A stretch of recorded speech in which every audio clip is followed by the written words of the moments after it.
Quand on regarde le programme économique du Front National, on est déjà étonné d'une chose, c'est que le Front National a du mal avec les chiffres. 2 points. Tout d'abord, le Front National nous explique qu'au fond, notre déficit commercial, c'est-à-dire les exportations moins les importations, tout ça, c'est la faute des pays à bas coût. Petit problème, lorsque nous regardons les statistiques, nous apercevons qu'en réalité, nous avons un déficit en effet avec la Chine de l'ordre de 20-22 milliards. Mais nous avons le même déficit commercial avec l'Allemagne, la Belgique, et quand on fait la somme de notre déficit avec la zone euro, on atteint moins 40 milliards. En clair, si nous nous protégeons demain avec la Chine, nous n'aurons réglé qu'à peine la moitié de notre problème. La Chine n'est pas le bouc émissaire de notre déficit. En réalité, nous avons perdu la bataille de la compétitivité à l'intérieur de l'Europe. Nous n'avons plus un seul solde commercial positif avec l'Espagne, avec l'Italie, avec la Belgique, avec la Hollande. Seule consolation, nous avons un solde positif avec la Grèce. Deuxième élément de constat, le Front National nous dit si l'emploi industriel s'est cassé la figure en France, et c'est vrai, l'emploi s'est cassé la figure en 20 ans, nous avons perdu 2 millions d'emplois, c'est la faute aux délocalisations. Pas de chance, nous avons des études statistiques très sérieuses faites par l'INSEE, qui nous montrent que les entreprises françaises délocalisent en réalité assez peu, entre 4 et 9% des entreprises françaises. Et qui plus est, les entreprises françaises délocalisent beaucoup moins que les entreprises du nord de l'Europe. Et quand on essaie d'évaluer le nombre d'emplois qui ont été détruits, on trouve de l'ordre de 7000 emplois par an. 7000 emplois, c'est 10% de toutes les destructions d'emplois chaque année dans l'industrie. Bref, le Front National est déjà fâché avec le constat et la réalité. Alors il y a une forme de naïveté, voire même d'inconscience à vouloir revenir au protectionnisme, notamment avec des grands pays comme la Chine. Pourquoi? Parce que le commerce, ça marche dans les deux sens. Et si nous nous fermons à l'importation, la Chine ripostera sans tarder en se fermant à nos exportations. Et ça n'a rien de théorique. Lorsqu'en 2013, la Commission européenne a souhaité mettre en place des droits de douane sur les importations de panneaux solaires chinois, la Chine a aussitôt menacé de droits d'importation sur les alcools, les vins, les spiritueux, comme par hasard, domaine dans lequel la France est leader mondial.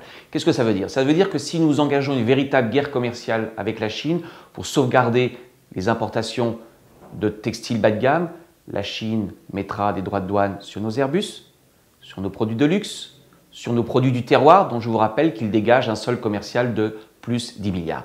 Bref, faire la guerre, ça n'est jamais une bonne solution quand les gains sont asymétriques. Il ne faut pas oublier que la Chine est pour la France le 6e partenaire commercial. Par contre, la France ne figure pas dans les 20 premiers partenaires commerciaux de la France. Même chose pour les investissements directs à l'étranger. La France possède pour plus de 13 milliards d'euros d'investissements en Chine. La Chine a très peu d'investissements en France, de l'ordre de 4 milliards.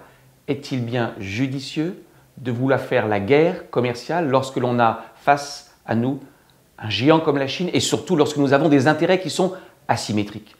En voulant punir la Chine, nous nous punirions nous-mêmes. Le grand argument du Front National en faveur du protectionnisme, c'est bien sûr l'argument classique de l'emploi. En clair, si nous nous protégeons, nous importerons moins de produits chinois et nous les fabriquerons nous-mêmes en France. 2 problèmes avec cette thèse. Premier problème, si vous vous protégez, ça fait mécaniquement monter les prix en France. Donc il faut le dire clairement, il y aura un impact négatif sur le pouvoir d'achat. Cet impact a été chiffré. On a une étude très intéressante du CEPI qui a essayé de mesurer combien les Français devraient dépenser en plus si nous remplacions les importations de téléviseurs, de téléphones, de vêtements bas de gamme par des productions françaises. L'impact serait de l'ordre de 1 200 à 3 000 euros par an, ce qui est tout à fait considérable. Mais on nous dira, certes, cela va diminuer le pouvoir d'achat, mais c'est le prix à payer pour sauvegarder des emplois. Mais alors regardons si le protectionnisme permet vraiment de sauvegarder l'emploi et surtout à quel prix. Eh bien, nous avons des études économiques très intéressantes, notamment aux États-Unis, puisque le Front National estime que les Américains, eux, ne sont pas naïfs et qu'ils font bien de se protéger. Eh bien, Barack Obama a décidé de se protéger des importations de pneus chinois. Quel a été l'impact? Les consommateurs payent chaque année aux États-Unis 1 milliard de surprix. Cela a permis de sauver quelques emplois et lorsque l'on calcule le coût par emploi sauvé, on trouve un coût de 900 000 $ par an. Est-il bien judicieux de dépenser autant pour sauver des emplois? Dit autrement, n'y a-t-il pas des solutions plus économiques, notamment le financement de la reconversion des travailleurs, la montée en gamme des produits, plutôt que le protectionnisme. Le protectionnisme a un coût extrêmement élevé lorsqu'il s'agit de sauvegarder l'emploi. Donc l'argument qui consiste à dire le protectionnisme, ça sauve l'emploi, n'est pas la bonne question. La bonne question est à quel prix, à quel coût pour la société les emplois sont sauvegardés. Les études économiques sont unanimes, c'est un coût absolument exorbitant. Au fond, l'ambition du programme du Front National, c'est de faire une forme de compétitivité par le bas. Son ambition, c'est en réalité de nous protéger vis-à-vis des pays à bas coût pour produire les produits que nous importons pour l'instant. Je pense qu'il faut faire exactement le contraire. L'ambition n'est pas d'importer moins de produits à bas coût. L'ambition est d'exporter plus de produits à très forte valeur ajoutée. Voilà une ambition qu'on appelle la compétitivité par le haut. Donc face au repli du Front National, il faut au contraire être conquérant. Alors conquérant comment? En misant sur ce qui fait la spécificité de la France. La France, vous savez, elle a une image très forte, la French Touch. Nous avons une tradition d'excellence. Il faut mettre l'excellence partout. Pas seulement chez Airbus, pas seulement dans l'industrie du luxe, pas seulement dans l'agroalimentaire, dans toutes nos productions. Montons en gamme nos productions, qualifions tous nos travailleurs et nous tirerons, si j'ose dire, les fruits de la mondialisation. Il n'y a pas de fatalité, la mondialisation ne génère pas forcément une société à deux vitesses.